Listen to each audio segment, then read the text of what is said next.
నమస్కారం. వార్తావాణి ప్రేక్షకులందరికీ స్వాగతం.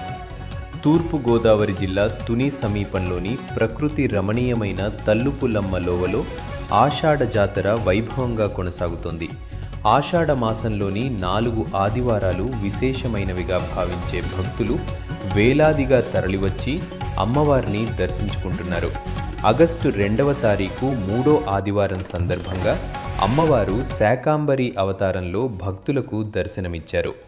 పచ్చని కొండల నడుమ వెలసిన తల్లుపుల్లమ్మ లోవకు తెల్లవారుజాము నుంచే భక్తుల రద్దీ కనిపించింది. ప్రత్యేక పూజలు, మొక్కులు, అమ్మవారి దివ్య అలంకరణతో ఆలయం ఆధ్యాత్మిక శోభను సంతరించింది. కాకినాడ జిల్లా తుని మండలం లోవలో వేంచేస్తున్న శ్రీ తలంపులమ్మ అమ్మవారి ఆషాఢ మాస మహోత్సవాలు 4 రోజుల పాటు దిగ్విజయంగా నిర్వహించబడుతున్నాయి. ఈ మాసోత్సవాల్లో భాగంగా ఈ 4 రోజుల పాటు ప్రతి ఆదివారం అమ్మవారికి విశేషంగా లక్షార్చన పూజలు నిర్వహించబడతాయి. అలాగే ప్రతి శుక్రవారం అమ్మవారికి చండీ హోమం, పౌర్ణమికి కూడా చండీ హోమం నిర్వహించబడుతుంది. మొదటి ఆదివారం అమ్మవారికి గాజులతోటి, 2వ ఆదివారం లక్ష కుంకుమతోటి, ఈరోజు శాకంబరిగా అమ్మవారిని అలంకరించడం జరిగింది. ఈ శాకంబరి అలంకారం అనేది చాలా విశిష్టమైనది.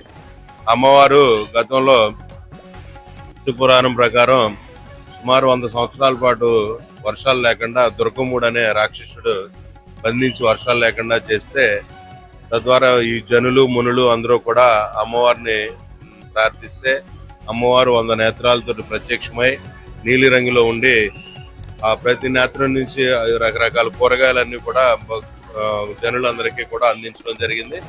అప్పటి నుంచి అమ్మవారిని శాకంబరిగా, శాకం అంటే కూరగాయలు, అంబరం అంటే వస్త్రం, అలంకరించబడటం అనేది, అలాగే అప్పటి నుంచి కూడా మన హిందూ సాంప్రదాయంలో భక్తులందరూ కూడా అమ్మవారిని శాకంబరిగా ఆశీస్సులు పొంది తద్వారా వ్యవసాయదారులు పంటలు పండాలని, వారి కుటుంబం సంక్షోభంగా ఉండాలని కోరుకుంటూ ఈ శాకంబరి అలంకారం ఏర్పాటు చేయడం జరుగుతుంది. ఈ శాకంబరి అలంకారం సందర్భంగా ఈరోజు సుమారు 50,000 మంది భక్తులు అమ్మవారి ఆలయాన్ని సందర్శిస్తారని ఉద్దేశంతో ఏర్పాట్లు చేయడం జరిగింది. ఉదయం వేకుజాము నుంచి కూడా భక్తులు విరివిగా వస్తున్నారు. సాయంత్రం వరకు కూడా ఈ పరంపర కొనసాగి ఉంది. దీని నిమిత్తం పోలీసు వారు విస్తృతమైన బందోబస్తు ఏర్పాటు చేసి ప్రత్యేక ఏర్పాటు చేయడం ద్వారా ట్రాఫిక్ ఏ విధమైన ఇబ్బంది కలగకుండా చూస్తున్నారు. అలాగే శ్రీవారి సేవకులు సుమారు 200 మంది ఈ సేవా కార్యక్రమంలో పాల్గొంటున్నారు. కాబట్టి భక్తులందరూ ఈ అమ్మవారిని శాకంబరి అలంకారాలను అమ్మవారిని దర్శించి అమ్మవారి ఆశీస్సులు పొందవలసిందిగా కోరుతున్నారు. ఆగస్టు 2వ తారీఖు 3వ ఆదివారం సందర్భంగా అమ్మవారు శాకాంబరి అవతారంలో భక్తులకు దర్శనమిచ్చారు. ప్రశాంతమైన వాతావరణం, పచ్చని కొండలు, భక్తుల భక్తి నామస్మరణలతో తల్లుపుల్లమ్మ లోవ ఆధ్యాత్మిక వాతావరణంతో కళకళలాడుతోంది. ఆషాఢ జాతర ముగిసే వరకు మరింత మంది భక్తులు తరలివచ్చే అవకాశం ఉందని అధికారులు భావిస్తున్నారు.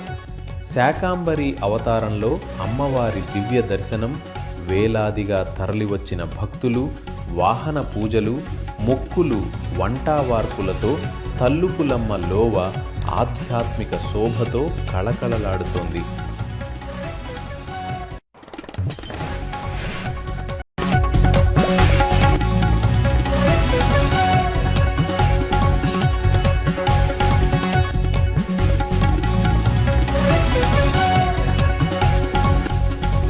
భక్తులు అంతేకాకుండా తమ వాహనాల నెంబర్ ప్లేట్లను ఆలయంలో సమర్పించడం, వాహనాల రిజిస్ట్రేషన్ నెంబర్లను ఆలయ గోడలపై రాయడం కూడా ఇక్కడ ఎన్నో ఏళ్లుగా కొనసాగుతున్న ప్రత్యేక సంప్రదాయం. ఇలా చేస్తే అమ్మవారి రక్షణ ఎల్లప్పుడూ ఉలప్పుడు ఉంటుందని భక్తుల విశ్వాసం. మొక్కులు తీర్చుకున్న భక్తులు కుటుంబ సభ్యులతో కలిసి ఆలయ పరిసరాల్లో వంటావార్పులు నిర్వహించి ప్రసాదాన్ని స్వీకరిస్తున్నారు.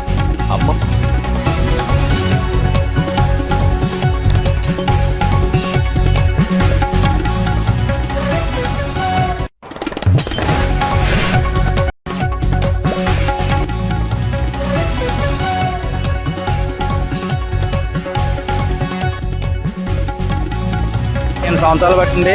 మా ఫ్రెండ్స్ అందరం కలిసి తలంపులమ్మ తల్లి అమ్మవారి టెంపుల్కి రావడం జరుగుతుంది.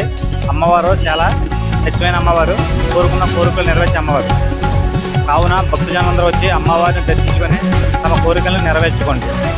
అలాగే ఈరోజు శాకాంబరి అమ్మవారి దర్శనం చేసుకోవడం మాకు చాలా అదృష్టంగా ఉంది. ధన్యవాదాలు. అలాగే అమ్మవారి ప్రసాదం కూడా చాలా స్వచ్ఛమైన ప్రసాదాన్ని కూడా ఆరగించండి. Thank you. ప్రశాంతమైన వాతావరణం, పచ్చని కొండలు, భక్తుల భక్తి నామస్మరణలతో తల్లుపులమ్మ లోవ ఆధ్యాత్మిక వాతావరణంతో కళకళలాడుతోంది. ఆషాఢ జాతర ముగిసే వరకు మరింత మంది భక్తులు తరలి వచ్చే అవకాశం ఉందని అధికారులు భావిస్తున్నారు. శాకాంబరి అవతారంలో అమ్మవారి దివ్య దర్శనం వేలాదిగా భక్తులు వంటావార్పులతో తల్లుపులమ్మ లోవ ఆధ్యాత్మిక శోభతో కళకళలాడుతోంది.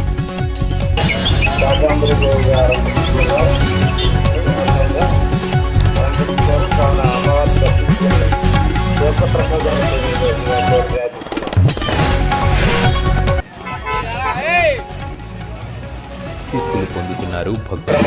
అంతేకాకుండా తమ వాహనాల నెంబర్ ప్లేట్లను ఆలయంలో సమర్పించడం, వాహనాల రిజిస్ట్రేషన్ నెంబర్లను ఆలయ గోడలపై రాయడం కూడా ఇక్కడ ఎన్నో ఏళ్లుగా కొనసాగుతున్న ప్రత్యేక సంప్రదాయం. ఇలా చేస్తే అమ్మవారి రక్షణ ఎల్లప్పుడూ ఉలప్పుడూ ఉంటుందని భక్తుల విశ్వాసం. మొక్కులు తీర్చుకున్న భక్తులు కుటుంబ సభ్యులతో కలిసి ఆలయ పరిసరాల్లో వంటావార్పులు నిర్వహించి ప్రసాదాన్ని స్వీకరిస్తున్నారు. అమ్మవారి ఆశీస్సులు తీసుకుని ఆనందంగా తమ ఇళ్లకు తిరుగు ప్రయాణం అవుతారు.